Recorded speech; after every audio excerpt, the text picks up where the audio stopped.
हालात किस तरह के हैं ये तमाम चीज़ें तो आप देख ही रहे हैं। हालांकि हमारी रिक्वेस्ट तो एडमिनिस्ट्रेशन से और लेफ्टिनेंट गवर्नर एडमिनिस्ट्रेशन से यही है कि कंपनसेट किया जाए, हमें ज़मीन कहीं फराहम की जाए, क्योंकि अब ना हमारे पास घर है ना हमारे पास ज़मीनें हैं, और कुछ लोगों का तो रोज़गार भी खेती बाड़ी से जुड़ा था, तो वो लोग भी बेरोज़गार हो गए। तो 3 तरह की हमारी डिमांड्स रहेंगी जो टॉप पे हैं। एक तो ये कि हमें आप ज़मीन दे दीजिएगा 10 मरले पर हेड, और उसके बाद आप हमारे लिए कंपनसेशन का इंतज़ाम कीजिएगा ताकि हम उस पर कंस्ट्रक्शन कर सकें। और तीसरी बात, वो जो लोग बाग मालकान थे या फिर जो खेती बाड़ी कर जिनका ज़रिया आमदन यही था, सोर्स ऑफ इनकम यही था, आप उनके लिए भी रोज़गार का कुछ कीजिएगा। रोड है ये परसों शाम को हुआ, लगभग कोई 5 बजे के करीब जो है वो लोगों को पहले हमारी रोड जो है वो सिंक हुई, उसी के बेसिस पे जो है वो इन्फॉर्मेशन गई। तो हमने प्रिकॉशनरी मेजर पे लगभग उस दिन जो है वो 30 फैमिलीज़ को जो है वो हमने वहाँ से शिफ्ट किया, इवैक्यूएट कर लिया। और दूसरे जो 26 फैमिलीज़ हमारी और थी जिनको हमने जो है वो दूसरे दिन सुबह जो है वो वहाँ से शिफ्ट कर लिया, उनका माल लाइफ स्टॉक जितना भी था उसको भी शिफ्ट कर दिया। तो टोटल आज की डेट में भी हमारा जो है अभी लैंड जो है वो कंटिन्यूसली सिंक कर रही है। तो उसमें टोटल अभी तक हमारी जो है जिन फैमिलीज़ को हमने वहाँ से इवैक्यूएट करके सेफ़ प्लेसेस पे as a precautionary measure, so that कि हमारी प्रिपेयर्डनेस जो डिज़ास्टर की रहती है उसके मुताबिक हमने जो है वो 100 फैमिलीज़ को हम जो है वो इवैक्यूएट करके, तो हमारे यहाँ पे 3-4 जो हैं वो हमारे रिलीफ कैंप हैं। एक तो यहीं पे पंचायत घर में है जो परनोद के अंदर है, दूसरा हमारा जो है मैत्रा के अंदर है, और एक जो है हमारा मैन बाज़ार के अंदर है। वो इसलिए क्योंकि आप देख ही रहे हैं कि जैसे यहाँ बारिश है ज़्यादा, तो यहाँ पे ज़्यादा इतना गवर्नमेंट की बिल्डिंग्स नहीं है जिनको हम एज ए रिलीफ कैंप बना सकें, तो इसलिए हमने शिफ्ट किया है। बट वी आर वेटिंग कि हमारा यहाँ पे टेंट का भी सिस्टम चल रहा है जिसको हम 1 वीक के लिए जो है वो चला रहे हैं। बाकी जितना भी जो फूड का है, जैसे एज़ पर जो ह्यूमन रिक्वायरमेंट है, जैसे 3 टाइम का खाना होता है, 2 टाइम की चाय होती है, प्लस जो हमारे वहाँ पे मेन है एक मेडिकल का कैंप वहाँ पे लगा हुआ है, प्लस हमारा जो सैनिटेशन की जो पूरी टीम बैठती है, हमारे नोडल अफसर हैं, अगर किसी किस्म की हमारी जो मेडिकल इमरजेंसी टीम है 24/7 काम करती है along with the team of the doctors. और बाकी जितना भी जो रिक्वायरमेंट्स हमारी है, जैसे अभी हमें बाकी चीज़ें हैं हम असेसमेंट कर रहे हैं। आज सुबह से हमने जो है वो यहाँ पे कैंपिंग की हुई है। आपने देखा होगा कि आप पीछे मेरे देख ही रहे हैं कि यहाँ पे जो district disaster management authority district की होती है, जिसका चेयरमैन डिप्टी कमिश्नर होता है, तो हमने यहाँ पे ऑफिस कैंप ही यहीं पे लगाया हुआ है। और ये हम तब तक ये कैंप यहाँ पे चलता रहेगा जब तक ये रिलीफ का सारा काम और पूरी असेसमेंट हमारी जो है वो पूरी नहीं हो जाती है। इस समय सबसे बड़ा चैलेंज आपके सामने क्या है? सबसे बड़ा चैलेंज इस समय ये है कि रेनफॉल जो हो रही है, सबसे बड़ा चैलेंज है।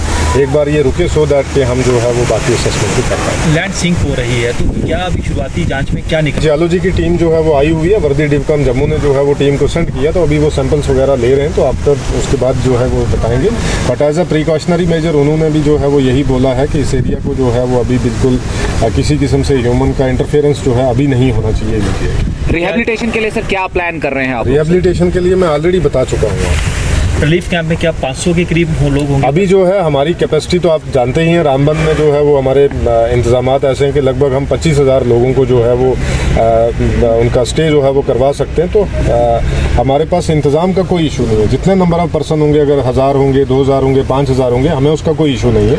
हमारे जगह जगह पे लंगर चल रहे हैं, जैसे यहाँ पे भी लंगर हमने लगाया हुआ, कम्युनिटी हॉल में भी है, दूसरी जगहों पे भी हमारा है। तो हमें जो रहने की जो अकोमोडेशन या रिलीफ कैंप में जो अकोमोडेशन या बेडिंग इन चीज़ों की है, उसकी हमें किसी किस्म की कोई भी किल्लत नहीं। लोग बेहद ज़्यादा डरे हुए हैं, लोग खौफज़दा है। देखिए, डिज़ास्टर एक ऐसी चीज़ होती है कि उसमें कोई भी ह्यूमन बीइंग हो, इवन डीसी जो है वो भी डरेगा। इसमें डरने का मतलब सिर्फ ये है कि हमें वहाँ नहीं जाना है, बल्कि ये नहीं है डर के हमें जो है आदमी जीना तो नहीं छोड़ता ना, इसलिए जो है डर हमें ये है कि जैसे हमारी लैंड सिंक हो रही है, ये फर्दर सिंक ना हो। That is the basically type of fear जिसको हम सेंस ऑफ इनसिक्योरिटी बोलते हैं। अदरवाइज देखा जाए बाकी तो डर नहीं है ना। बाकी जैसे हमारी टीम पूरी यहाँ पे है, आप देख ही रहे हैं, जितने भी डिस्ट्रिक्ट ऑफिसर हैं हमारे, बाकी पुलिस की जितनी भी हमारी नफरी है सिक्योरिटी के लिए है, बाकी सारी चीज़ें, वो सारी चीज़ें हमारी यहीं पे बुलाया गया है। बिल्कुल, वो कल से है। लगभग उनके 29 जवान हैं, उसमें 4-5 उनके ऑफिसर हैं, headed by assistant commandant of NDRF।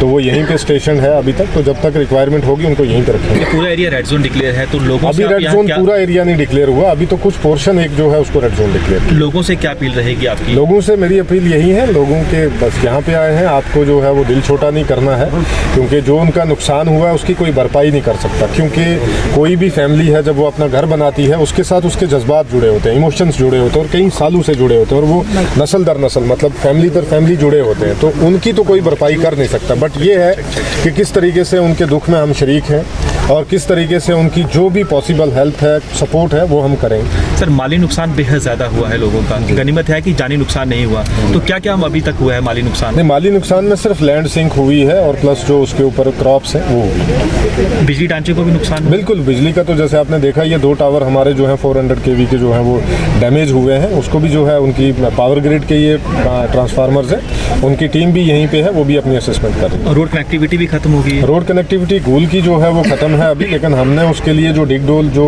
Road है उसको हमने थ्रू किया लाइट मोटर व्हीकल्स के लिए, और बाकी जो मेडिकल इमरजेंसी है उसको हमने इस तरीके से सिस्टमेटिकली ऑर्गेनाइज किया कि वो हम संगलदान से बनिहाल में जो है वो शिफ्ट कर रहे हैं थ्रू ट्रेन। Thank you.